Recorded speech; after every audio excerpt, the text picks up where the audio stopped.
My best advice is welcome these technologies as a companion that are there to help you do the amazing things you do, even better. And I know that this topic of skills and AI readiness is really important to you. So could you share a little bit about why it is just so important?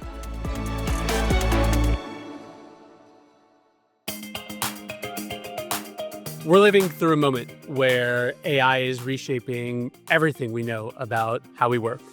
And right in the middle of it, Chris, you and I have been talking a lot about one thing: skills. Yes. Welcome to the Future of Work podcast, everyone. In each episode, we dive deep into the real stories, the practical strategies, and the bold ideas to help you navigate the future landscape of work. I'm Josh Tarr, Workday's Director of Skills-Based Organization. And with me today is Workday's Chief Learning Officer and my boss, Chris Ernst. You've had this storied career, Chris, 15 years as faculty at Center for Creative Leadership, years in leadership roles and people and organization development at Juniper Networks, and then at the Bill and Melinda Gates Foundation. But I want to start on a more personal note, and you and I have gotten to know each other well over the last few years. And I know that this topic of skills and AI readiness is really important to you. So could you share a little bit about why it is just so important? Yeah, Josh, this one is personal for sure. And no matter what sector or culture I've been working in, I've definitely been focused on a personal mission, which is really about awakening the potential of organizations through their people.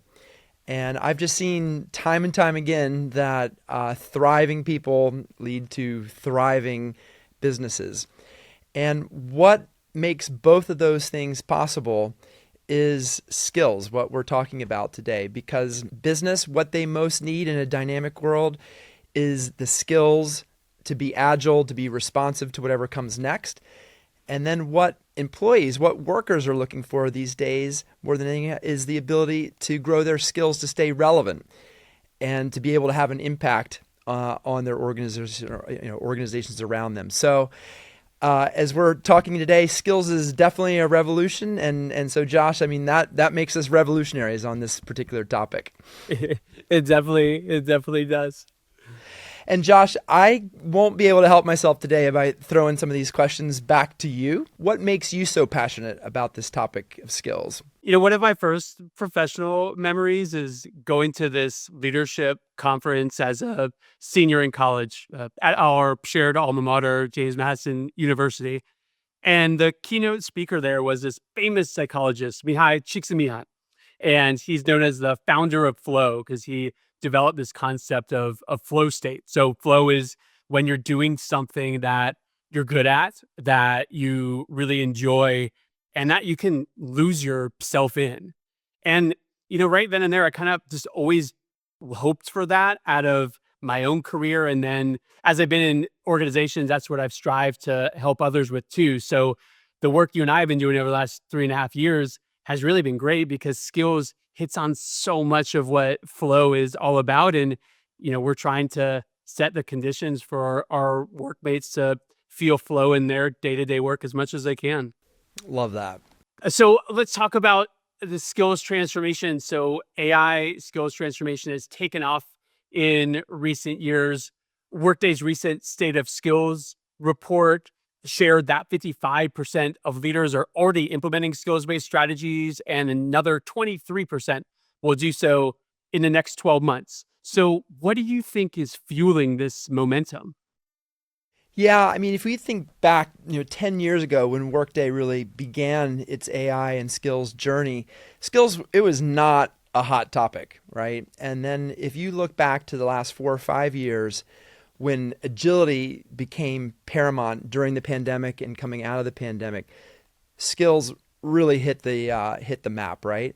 And then if you look at the past 1 to 2 years with the explosion of Gen AI, skills has been, everywhere in every conversation that we have with our customers, right?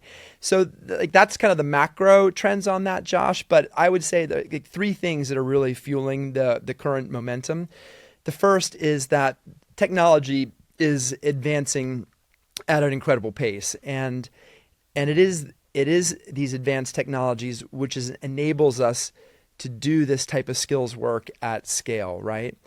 The second one is around real business value. So we're increasingly seeing how skills are contributing to bottom line business results. So like take the AI capabilities of HiredScore, which is a Workday product in which customers are reporting, a 50% efficiency gain in recruiter capacity within 10 months. Like that's real value, that's real results, right? And then the third thing that I think fueling the momentum is the way that multi-sector partnerships are coming together across on this topic of skills. So it's like the big corporate players like the Walmarts of the world, nonprofits like the World Economic Forum, and governments on a global scale, national scale, a local scale are stitching together this broader skills ecosystem at an economic level, not just at a company level. And so that tells me that skills is much more than a current fad. It really has momentum in the field and in the industry more broadly. You mentioned business value. And so I want to ask you about that, because I think that's what senior leaders really want to hear about when they're deciding whether to invest in a skills transformation. So talk about some of the value that Workday has seen from skills transformation. Yeah, we have definitely seen like firsthand how skills is helping to improve just bottom line results across Workday. So, three examples is hiring faster. We have hired just about 900 workmates over the past 2 quarters using an end-to-end skills-based hiring methodology, and we're seeing a 15% reduction in time to hire and an 8% increase in acceptance rates because of those methodologies. That's just great to see. Second example, increased mobility. So for the past number of years, we've used the AI and Workday technologies to match our workmates to gigs, to short-term projects. And we've been tracking now over 5,000 workmates longitudinally. And what we have seen is a 42% increase for internal mobility for those who participate in a gig than those that don't. And so that's a lot of talented workmates that are finding their next role, their next opportunity at Workday, rather than the competition. Third is around decreased L&D costs. We did an enterprise effort last year, Josh, you know this well, to get 10 to 12 validated critical skills on 100% of all of our job profiles across the company. And now that helps us to really be precise about the upskilling and L&D costs aligned to those critical skills. And so far, we've been able to decrease our L&D spend 95% through that skills alignment. So those are great examples, whether it's on the hiring front, whether it's around increased mobility, or around our investments in upskilling and reskilling, where skills has really helped us to drive real results that matter for Workday's success. Yeah, those are some real results. And you and I also know that the road hasn't been easy. This work hasn't been easy. So take us behind the scenes a bit. What are the challenges of doing skills transformation, and what are some of the biggest lessons learned along the way? Yeah, no doubt. Skills is not for the faint of heart. I wrote a blog about our journey not too long ago and talked really about 3 key challenges and lessons that we've learned around this one. The first is like how important it is to create an aligned organizational vision for skills. This has to stretch way beyond the L&D team, beyond the HR team. It has to engage the entire organization in the value of bringing skills into as an organizational capability. That's one. The second one is really around investing in high quality skills data. That data is what makes skills go, and to drive good skills results, you need good skills data. So we'll talk a lot about that in this conversation. Data is everything. And third is the importance of about progress over perfection, and the ability to, find a pilot, find a business sponsor, run a pilot, collect the data, iterate, learn, continuously improve, that when it comes to skills, like nothing helps build momentum around your skills-based efforts than early wins. And so those are three things that we've learned that have really made a difference for us. But Josh, you've really been on the trenches on this one. So what would you say is a key like lesson learned that maybe that you want to double down on and really put a exclamation point on? I was thinking about this the other day, actually. So, as you know, we're exploring creating this playbook for other organizations on how they can build a skills based organization based on the last 3.5 years of the work we've been doing. So, that has me looking back at a lot of our old decks and our old white papers. And the thing that really struck me was that when we've really keyed in on a specific problem that is important for the business, we've had a lot of success. And the other times when we've gotten more caught up in the infrastructure work that goes to building a skills based organization, we've kind of lost the plot line sometimes. And that's where we haven't gotten as much traction on gaining momentum and buy-in in skills work throughout the organization. One thing you and I have talked about for years is this analogy of building a skills-based organization and standing it up in a company is a lot like being an entrepreneur standing up Yes. a new business, right? Um, it's hard. You take risks. It's really, really enjoyable. And I think reflecting on it, the big lesson that I took away was, just like any entrepreneur, when you key into the things that matter most to your customers, that's when you have the best shot at success. Yes. Well, let's switch gears a little bit and hit AI head on, the topic that has dominated your and my one-on-ones and a lot of the conversation of our teams has really been how much AI and skills are connected. So, could you just share a little bit about how you think about the relationship between AI and skills and how those two things have even become more closely connected, in the last 12 months? No doubt, Josh. I mean, skills and AI, they share a whole lot in common. But one of the big things, as we said, is data, right? And so I think of like ingredients that you add to a recipe, that skills is now the data language. It's the ingredients that's the foundation, it's the currency of work. And what skills enables an organization to do is take the world of work, in all its complexity and all its breadth, and organize it in a way that AI can understand and interpret. And in turn, what AI does is it understands skills, it can map the relationship to skills, it can point skills towards things that employees, that workers, that leaders, that executives want to do, like find their next job or learn something new or be able to look at the health of their organization, right? And so skills and AI need each other. They work very closely together. They're opening up types of employee experiences that were like unimaginable just a few years ago, and we're just getting started. Mm. It's really like this symbiotic relationship that you're describing where, AI is what makes skills work now. And, skills is, fuel for a lot of the AI that's coming into the workplace, especially around agents. Another similarity that I think they share is neither of them are new. So AI certainly isn't new. Skills has been done in organizations for decades.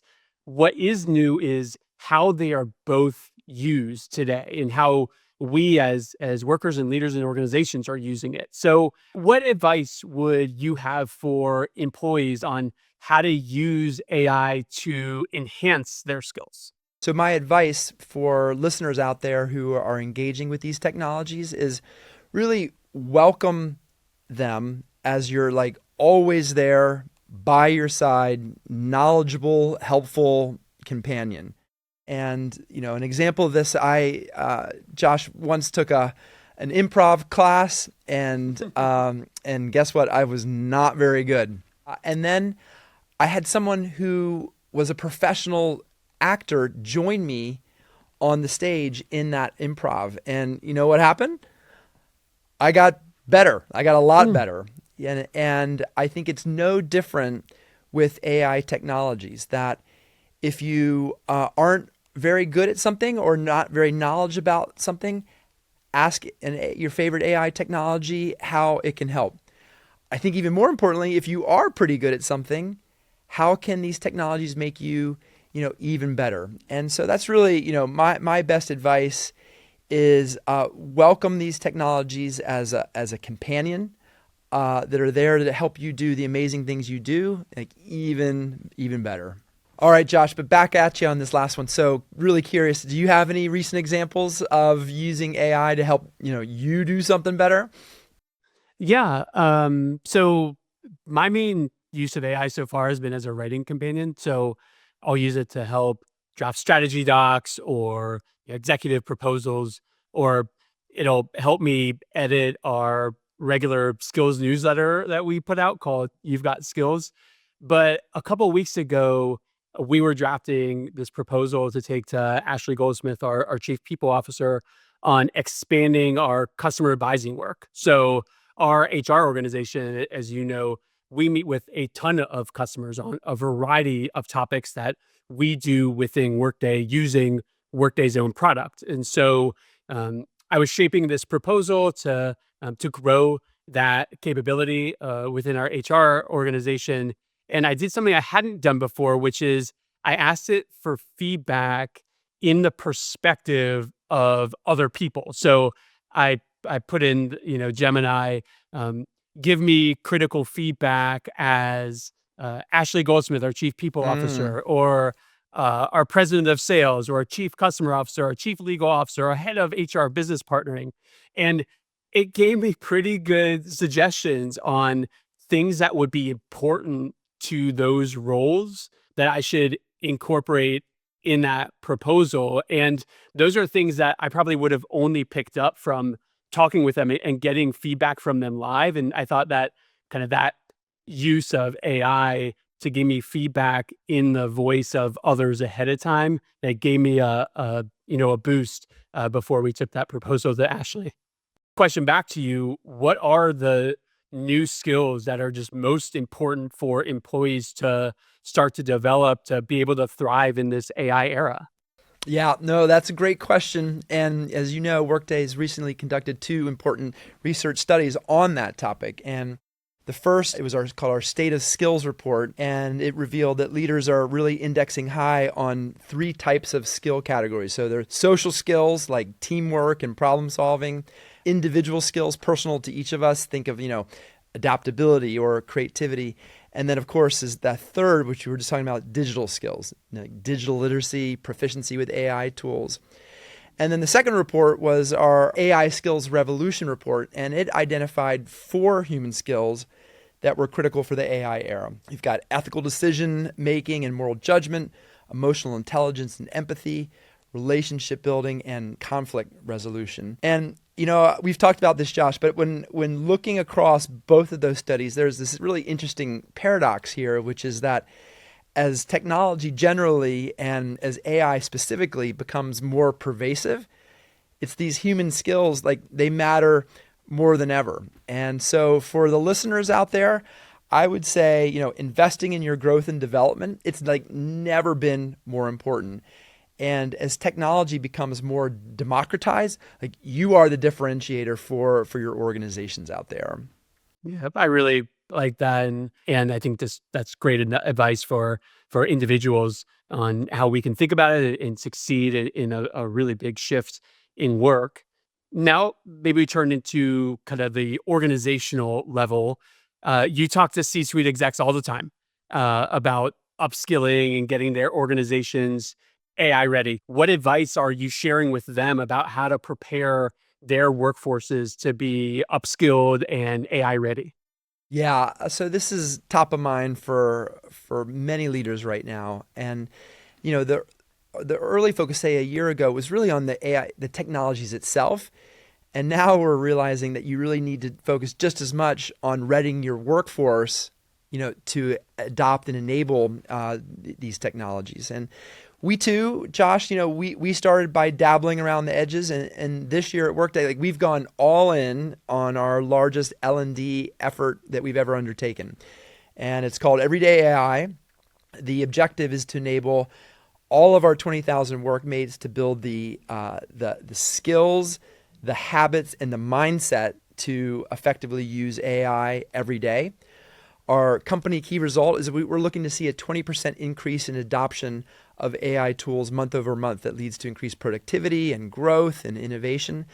And there's a whole lot to our Everyday AI initiative, but a couple recommendations that I could offer for organizations to increase your AI readiness, whether it's you leading your team as a leader or at an organizational level, is the first is, really be clear on the problem to solve. AI, it's the new thing in town. Resist the temptation to just grab onto the next tool, and first really conduct research to clearly answer the question. Say, what's the problem for AI readiness to solve? What benefit will this really bring about? And second is get your HR and your BT teams, your business technology teams, and your human resource team, get them attached at the hip. And so for our Everyday AI initiative, it is sponsored by our CEO, Carl Eschenbach, but it's co-led by our CIO and our Chief Learning Officer, myself, and Ronnie Johnson, our CIO. She owns the roadmap for our AI technologies, but my team, and Josh, you're a part of this, we're responsible for the enablement to make that successful. And together, we're jointly accountable to the success of this initiative internally. Third, I would say, put your people in the spotlight. Showcase it's their use cases, their stories, their examples.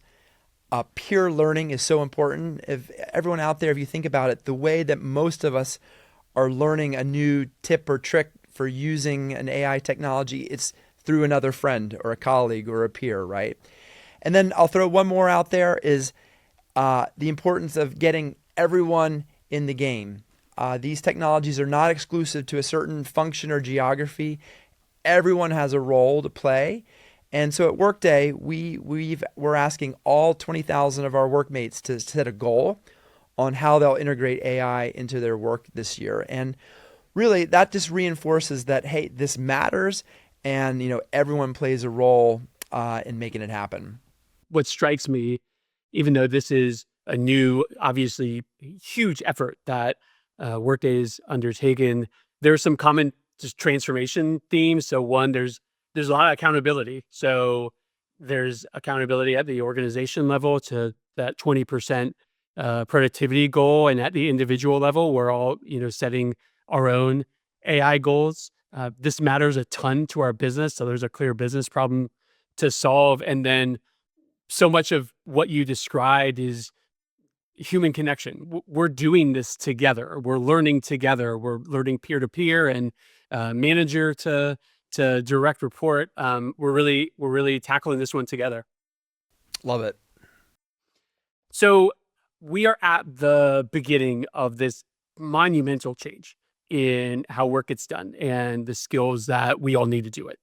It's exciting, but quite candidly, it can be a lot to take in sometimes. So how about you cut through the noise for all of us? And what's one myth that if you could debunk about AI and skills that you would share with our listeners? One myth that I think is really important to debunk there is that the ultimate goal of AI is to make us more productive, and that we will fill that void of having more time solely by doing more and more work, like knocking out another 5 things on Wednesday. And it's absolutely true that AI is already making us more productive. But to be clear here, like the real opportunity for AI is to elevate humans to do what we do best, to be able to create environments where teams are able to problem solve in new ways and innovate in new spaces, right? For people to learn differently, to lead differently, to collaborate differently, to create amazing things together. And this is, it's reinforced in our Workday, our state of skills research found that 93% of the people that participated said that AI is already enabling them to focus on higher order, more strategic level responsibilities. But there's the myth that I want to bust, is that the AI's primary role is not just to help us knock out, another 5 things on the to-do list. It's really about elevating all of us to do amazing things together, and that's truly exciting. Yep, that is, when you frame it like that, it is really exciting. So, what final message would you leave listeners with on how to empower them to really take control of their careers in the era of AI? Just be open to continuous learning. And this present moment, it reminds me a lot of my, I'm taking me back here a little, those first Google searches over 25 years ago. Like, it was impossible then to predict what the future would look like, right? If you put yourself back in that space. And so, critically important, like, be open-minded, be curious. And it's learning, the ability to learn more than anything else, that enables all of us to adapt, to advance our careers, to ultimately make a positive difference. So, a closing thought, Josh, on this one is, in this era of AI, it's less about what you know, and it's more about how you learn, adapt, and continually grow. Thanks so much for joining us today, Chris. For me, this conversation reinforced this simple truth that the future of work really depends on our ability to adapt, and that starts with the skills that we're building today. So if you want to explore more about Workday's global research on skills and AI that was referenced in our conversation with Chris, you can find both reports linked in the show notes of this episode. Thanks for listening, and make sure you're subscribed to The Future of Work wherever you find your podcasts so you don't miss awesome conversations like this one with Chris Ernst. Have a great day.